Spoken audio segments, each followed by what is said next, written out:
নমস্কার বন্ধুরা, বাংলার বাগানে আপনাদেরকে স্বাগত। আপনারা সবাই নিশ্চয়ই ভালো আছেন, আর গাছকে ভালো রাখার জন্য আপনাদেরকেও ভালো থাকতে হবে। দেখুন, অনেক দিন পরে আমি এই হলুদ রঙের গোলাপ ফুল গাছ থেকে ফুল পেয়েছি। যদিও আমি মাঝখানে বর্ষার একটু আগে আমি কাটাছাড়াই করে দিয়েছিলাম, তারপরে দেখেন এই হলুদ রঙের গোলাপ ফুলটি ফুটেছে আজ। যদিও ফুলের সাইজটা একটু ছোট এসছে, এখন অসময়ে এরকমই হবেই, কিছু করার নেই। তবে শীতের সময় কিন্তু বেশ বড় বড় সাইজের ফুল আমি আশা করছি আমি পাবো এবার।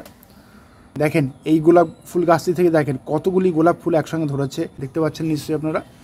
রঙটা খারাপ নয় মোটামুটি, দেখেছেন।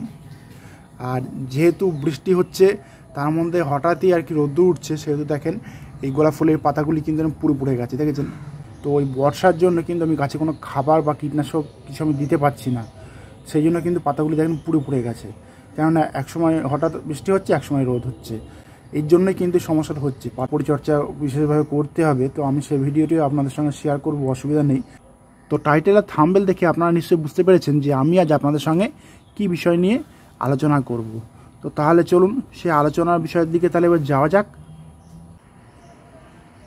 দেখুন, এখানে আমার সব প্রথম লটের যে চন্দ্রমল্লিকা গাছগুলি, সেই গাছগুলি রয়েছে। দেখেন গাছগুলি বেশ ভালোই কিন্তু বড় বড় হয়েছে, দেখেন আপনারা দেখে নিশ্চয়ই বুঝতে পারছেন, দেখেছেন।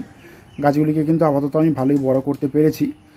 তো আশা করছি বেশ অনেকটাই বেশ মানে ভালোই ফুল পাবো এই প্রথম লটের চন্দ্রমল্লিকা গাছ থেকে। আপনাদের বাড়িতে যে সমস্ত চন্দ্রমল্লিকা গাছ আপনারা প্রথম লটে একদম মানে মার্চ এপ্রিল মাসের দিকে রোপণ করেছিলাম, আশা করি এর থেকেও আরও বড় হয়েছে। আর এখানে দেখেন সব দ্বিতীয় লটের সব চন্দ্রমল্লিকা গাছ রয়েছে। এখানে কিছু গাছ রয়েছে পুনে ভ্যারাইটি, আর বেশিরভাগ পম্পন ভ্যারাইটি গাছ রয়েছে। তবে প্রথম লটের গাছগুলি থেকে এগুলো কিন্তু মানে ভালো করার চেষ্টা করছি আমি, কারণ প্রথম লটের গাছগুলির চেহারা আপনারা নিশ্চয়ই দেখেছেন যে কত বড় বড় ঝাঁকড়া আমি করতে পেরেছি। এইগুলিকে কিন্তু এখন সেভাবে ঝাঁকড়া আমি এখনও করতে পারিনি, তবে এখনও 2 মাস সময় আছে সেহেতু পারবো আশা করছি। দেখুন, আমার কাছে কিন্তু অনেক বাগানিরাই জানিয়েছেন, বেশিরভাগই নতুন বাগানি, আর কিছু কিছু পুরনো বাগানিও রয়েছে, যে তাদের চন্দ্রমল্লিকা গাছ নাকি মরে যাচ্ছে।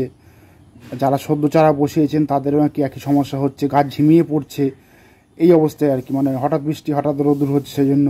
আবার অনেকে বলছেন তাদের 2-3 বার মতো পিঞ্চিংও তারা করে ফেলেছেন, তো তারা কিভাবে সেই সমস্যা থেকে তারা মুক্তি পাবেন তো আজকে আমি সেই বিষয় নিয়ে আপনাদের সঙ্গে আলোচনা করব যে তো বর্ষার সময় যেসব চন্দ্রমল্লিকা গাছগুলি নিতিয়ে যাচ্ছে বা ঝিমিয়ে পড়ছে এবং গাছগুলি মারা যাচ্ছে, সেই গাছগুলিকে কিভাবে রক্ষণাবেক্ষণ করবেন আপনারা, যাতে গাছগুলি সেই সমস্যার হাত থেকে রেহাই পায়।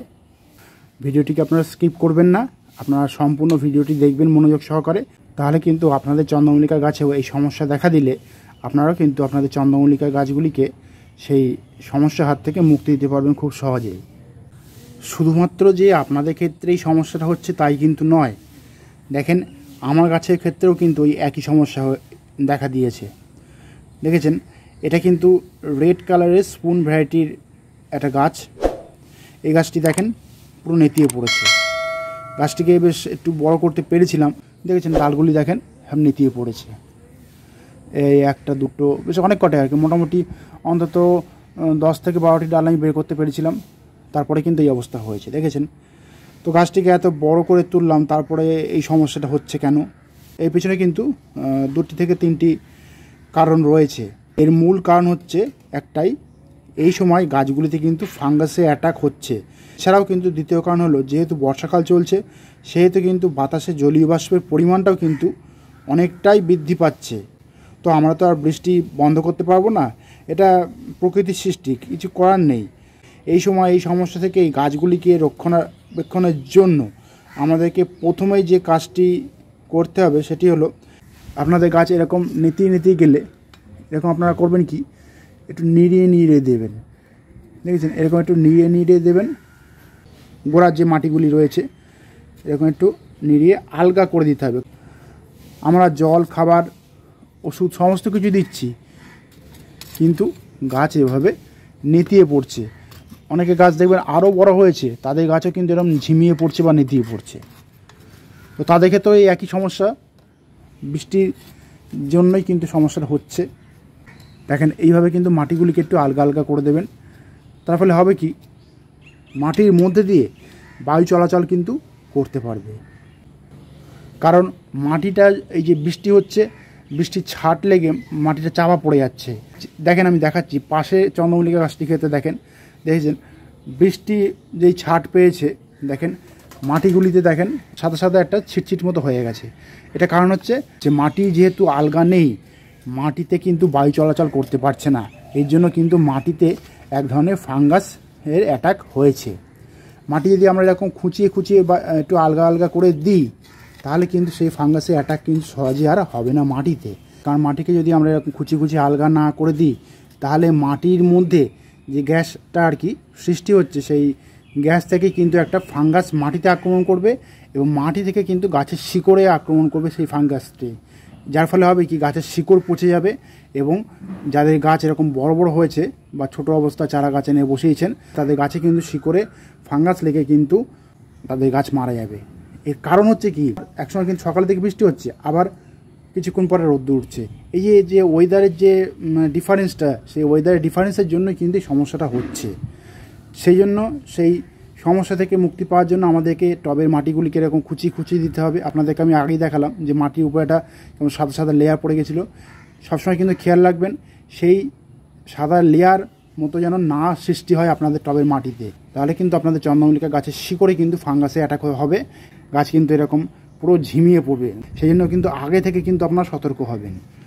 গাছের মাটি একটু বৃষ্টির ছাট পেলে যখন দেখবেন সাদা সাদা উপরে লেয়ার সৃষ্টি হয়ে গেছে, তখন কিন্তু আপনারা একটু খুঁচিয়ে দেবেন সামান্য। তাহলে হবে কি, মাটিতে বায়ু চলাচলটা ভালোভাবে করতে পারবে। তাহলে কিন্তু গাছে সহজে কিন্তু ফাঙ্গাসের অ্যাটাক কিন্তু আর হবে না। তো প্রথমেই বলি, মাটির জন্য কিন্তু আমাদেরকে একটা সিস্টেমিক এবং কন্ট্যাক্ট ফাঙ্গিসাইড ইউজ করতে হবে। দেখেন এখানে আমি স্যাপ ফাঙ্গিসাইড আমি ইউজ করি। এটা হলো সিস্টেমিক এবং কন্ট্যাক্ট ফাঙ্গিসাইড। আমি এক্ষেত্রে এই স্যাপ ফাঙ্গিসাইডটা আমি ইউজ করি।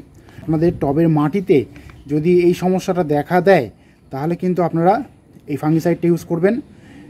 এই ফাঙ্গিসাইডটা আপনারা কতটা পরিমাণে ইউজ করবেন, আপনারা করবেন কি, 1 লিটার জলে 2 থেকে 3 গ্রাম এই ফাঙ্গিসাইড আপনারা নিয়ে আপনাদের টবের মাটিতে পরিমাণ মতো দিয়ে দেবেন। তাহলে দেখবেন ওই সমস্যার হাত থেকে কিন্তু আপনাদের গাছগুলি সহজে কিন্তু মুক্তি পাবে। এরপরে আসি দ্বিতীয় কারণের কথাতে। সকালের দিকে বৃষ্টি হচ্ছে, দুপুরের দিকে টানা রোদ। সময় কি বাতাসে মানে বায়ুর যে আর্দ্রতা, সেই আর্দ্রতা বা জলীয় বাষ্প অনেক সময় কিন্তু বেড়ে যায়। যার ফলে হয় কি, বাতাসেও কিন্তু এক ধরনের ভাসমান ফাঙ্গাসের কিন্তু সৃষ্টি হয়। এই বায়ুতে ভাসমান যেসব ফাঙ্গাস আর কি ঘোরাফেরা করে, সেই ফাঙ্গাসও কিন্তু অনেক সময় আপনাদের গাছের পাতাতে আক্রমণ করতে পারে এবং গাছকে এইভাবে মেরেও দিতে পারে। সেই জন্য আপনারা করবেন কি, আপনারা সবসময় কন্ট্যাক্ট ফাঙ্গিসাইড ইউজ করবেন। যেমন ইন্দোফিল M45 আছে, এটা আপনারা ইউজ করতে পারেন। এছাড়াও আরও অনেক ধরনের ফাঙ্গিসাইড রয়েছে, যেমন ব্লাইটক্স রয়েছে, অ্যান্থ্রাকল রয়েছে, ইন্দোফিল রয়েছে, অ্যামিস্টার টপ রয়েছে, ইউজ করতে পারেন। এক্ষেত্রে কিন্তু আপনারা সবসময় কন্ট্যাক্ট ফাঙ্গিসাইডটা ইউজ করবেন। কারণ কন্ট্যাক্ট ফাঙ্গিসাইড ইউজ করলে হবে কি, ডাইরেক্ট আমরা গাছে স্প্রে করব এবং যে ফাঙ্গাস আর কি আমাদের গাছে আক্রমণ শুরু করেছে, সেই ফাঙ্গাসকে কিন্তু ডাইরেক্ট মেরে দেবে। তাহলে কিন্তু আমাদের গাছ খুব সহজে রক্ষা পাবে। তো এই ফাঙ্গিসাইড আপনারা কতটা পরিমাণে আপনারা নেবেন, এই ফাঙ্গিসাইড আপনারা 1 লিটার জলে 2 থেকে 3 গ্রাম নিয়ে ভালোভাবে মিশিয়ে নিয়ে সম্পূর্ণ গাছটিকে পুরো স্নান করিয়ে দেবেন।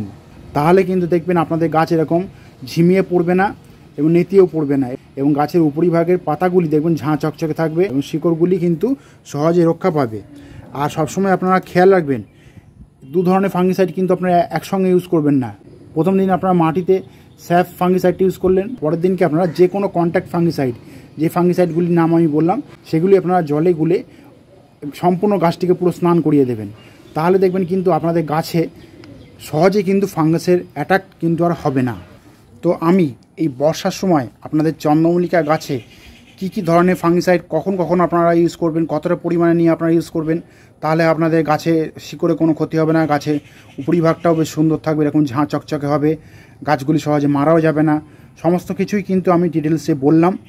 আপনারা সেই অনুযায়ী কিন্তু এই ফাঙ্গিসাইডগুলিকে ইউজ করে আপনারা আপনাদের চন্দ্রমল্লিকা গাছকে সুস্থ রাখুন এবং ভালো রাখুন, এবং তাহলে দেখবেন সময় মতো কিন্তু আপনারা বেশ ভালো সংখ্যায় কিন্তু ফুলও পাবেন। কারণ অনেকেই আমাকে তারা জানিয়েছেন আমি তাদের জন্য ভিডিওটি শেয়ার করলাম, এবং যারা একদম নতুন বাগানি বা পুরনো বাগানি রয়েছেন তাদের জন্য আমি শেয়ার করলাম। আশা করি তাদের ক্ষেত্রে অনেক কাজে লাগবে।